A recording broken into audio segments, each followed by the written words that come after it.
महाराष्ट्र राज्याचा कणा असणारा जिल्हा म्हणजेच राजधानी सातारा आणि येथील ऐतिहासिक स्थळ त्यापैकीच एक चार भिंती. सातारा शहरातील अजिंक्य तारा किल्ल्याजवळ हे स्मारक आहे.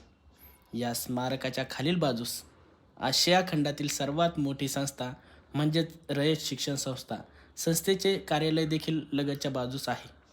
याचा ऐतिहासिक वारसा पाहिला तर छत्रपती प्रतापसिंह महाराजांनी 1830 साली याची निर्मिती केली.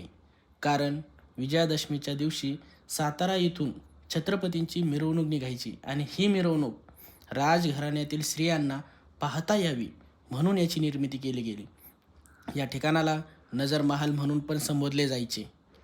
या ठिकाणी राणी लक्ष्मीबाई, तात्या टोपे, रंगो बापूजी गुप्ते यांची आठवण करून देणारी कोनशिला आपल्याला इथे बघायला मिळतात. अजिंक्य तारा किल्ल्याकडे जाताना आपण हे स्मारक बघू शकतो. या ठिकाणाहून सातारा शहराचे अप्रतिम असे दृश्य आपण जवळून बघू शकतो.